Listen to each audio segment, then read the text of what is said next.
Hello. Yes, we are here. We are a day away from the 2026 NFL draft. It is almost upon us, and it is time for the most anticipated mock draft from two guys whose team don't even have a first round pick.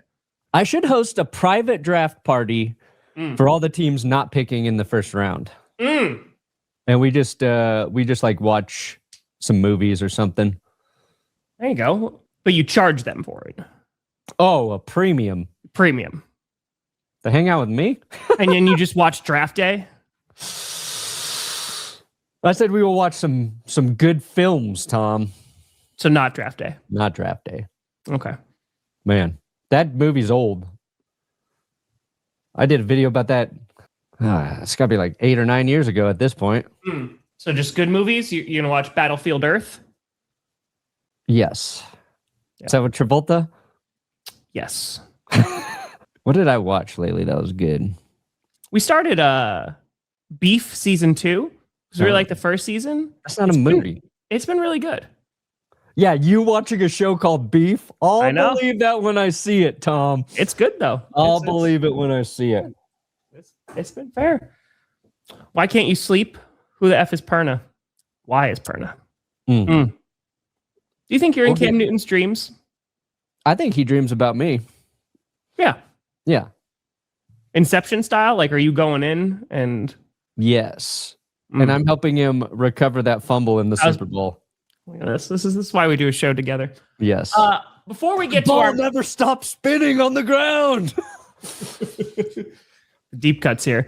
Yeah. It's the Inception football mashup that everybody's been waiting for. I remember almost nothing from that movie except a fucking top that would never stop spinning. Oh, it was a great movie. I need to rewatch it. I haven't watched it in a while. Long enough where I've forgotten everything about it. That's the movie that you're going to watch on draft night? Sure, yeah. Let's watch Inception, guys. Let's just watch Inception and see what happens.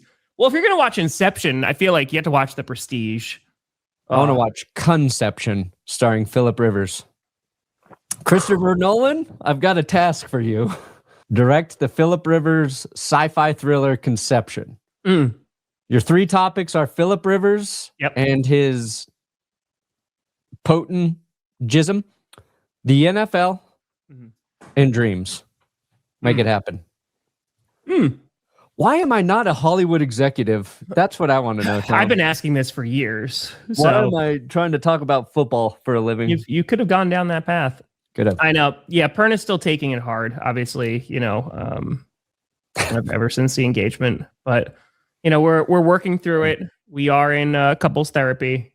So, hey, I put a Dion reference at the end of my last video, and the amount of people who are fans of Dion still made me very happy. Very happy. There you go. And Run Around Sue, by the way, the nicest song you will ever hear about a slut. She slept with every guy in town, Tom. That song was in the 50s, early 60s? That is bold to sleep with every guy in town. I mean, at some point you just had to be impressed. Yeah. Right? It's such a sweet, it's a great song. Love song. Run around. One man who loved her. She didn't want him. That sucks to be that one guy, huh? Yeah. That's the whole town? Yeah. You know what, though? Dumps you. It's like, I'm sleeping with every man in town. You're like, no, you're not. Every person. What town? What's the population? That's what Dion needs to clarify. What was the population of that town? Maybe that's going to promote him to go, look within, right? It's like, okay, everybody else, then maybe I'm the problem. How reliable is our narrator here? How many voids did you leave in our relationship? All of them. Yeah. So, just saying. We got a mock draft to do today, and hard pivot. Sorry, that cough was disgusting. I know. We have a mock draft to do. However, there's some little bits and pieces of news. Matthew Stafford, right? Apparently, might be getting an extension sooner rather than later. Jimmy Garoppolo is looking to retire and is like, maybe I don't want to play football no more. So Sean McVay. Yeah, Matthew Stafford's backup's retiring. Yeah. That's the headline. That's it. Jimmy G's like, all right, finally, I'll be a starter. He goes and wins MVP, and that just does not happen. No. Yeah. But yeah, so Jimmy G might retire, but Sean McVay saying you just got to leave the door open because they're like, please God, we don't have to want to go and find a reliable backup quarterback. And then the Seahawks are a team that are looking to trade back as they only have 4 draft picks in the 2026 NFL draft. And they're picking at the very end of the first round, of course. And they're saying, hey, we're open for business. Any team want to trade back into the first round, be able to lock down that 5th-year option. We're your team. Yeah. John Schneider is so confident. He's just like, we're going to trade that pick, and we're going to let everybody know right now that we don't care. Yeah. If you don't trade with me, I'm going to take a player you're going to regret that you let me take.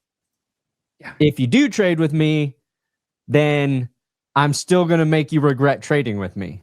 Yes. It's a lose-lose, the way I see it. Are the Broncos going to trade with Seattle? Never again. No. Never again. No, they've been burned too many times. Yeah, Nate, I mean, listen, the Jets are one of those teams that I'm very curious on both New Jersey teams, I'm kind of curious what they're going to do. Multiple first-round picks, right? Cardinals are another team, very, very curious what they're going to do with their pick. It's because over these last few days, I've totally been like, I was talking to Perna about this, just cramming of like, okay, time to like get into the weeds with these prospects. And it is such a defense-heavy draft. There's pretty good depth at center too. But yeah, man, this first round is going to be real interesting. Like I think just the potential for shenanigans and surprises is pretty darn high. So I'm about it. I'm excited for this draft to finally be here. You better pray. There's some shenanigans. Could be. They say that every year, though. They're like, watch out. There's going to be a lot of trades in this first round. And then there's like nothing. 1 or 2. Yeah. This one might be, it could be true this year because there is a lot of uncertainty after pick 1, which is nice. Not a lot of sexy QBs going to be going in the first round. Maybe you get one other quarterback. The wide receiver takes and thoughts from mocks are all over the place, which is good. Jeremiah Love, where he goes in the top 5-ish is going to be interesting. Yes. So there are some intriguing things for a draft that feels like less entertaining than normal. Have mock drafts jumped the shark, though? That's my question, Tom. They've jumped the shark for years, man, because I feel they have turned into such a, oh my God, I can't believe you mocked this. And it's just and maybe sometimes an educated guess. And sometimes that's a little too far. Yeah, I mean, I feel like they've been used a lot. Yeah, I think part of that has to do with there's so many places you can run a simulator. Like people used to be interested in mock drafts because you really wanted to see what experts had listed out, where players were going to be going, who your team was getting mocked to.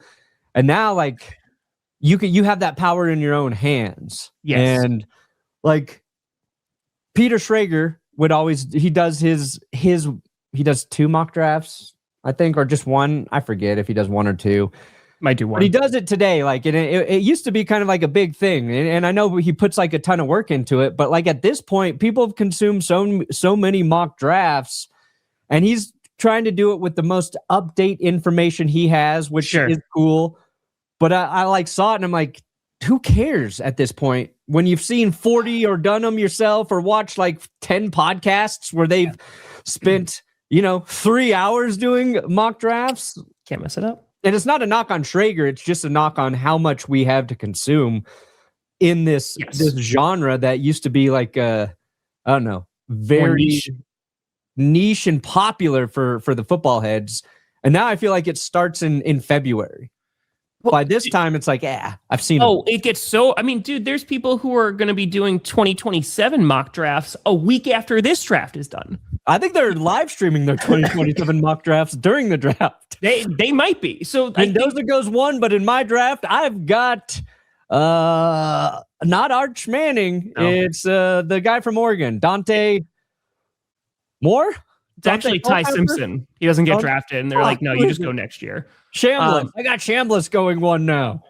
Yeah, I agree with you. I feel like it has been very oversaturated for a while because there's also, channels and podcasts and creators who are also specifically just about the draft, right? And like the draft is their Super Bowl of like, hey, like I've been following college football this entire and following 100%. They're a wealth of knowledge. So I feel like it's that. And then, yes, the accessibility of like everybody has access to a simulator. So because of that, here are my take as demonstrated with us. And now you can build your own simulator with AI. Like you can build your own simulator. I think the Cowboys moved up to 6 to draft Caleb Downs, like pick 6 and 39 for picks 12 and 20. I don't think that'd be a good move for Dallas. I mean, again, Scooter would be insufferable. Because we were talking about this. What was it last week? He was talking about Caleb Downs for like months. So I think, yeah, sure, Dallas would be super happy to go up 6 and 39 for 12 and 20. That would be interesting to see if that trade comp would be seen as fair and equitable for everybody. But yeah, I wouldn't be surprised if Dallas does something crazy. They're they haven't made any progress with George Pickens' contract. No. I think they're at least Schefter's trying to tease that they might go receiver. If they don't think they're going to be able to get a deal done with George. So what the Cowboys do is actually going to be kind of interesting. It's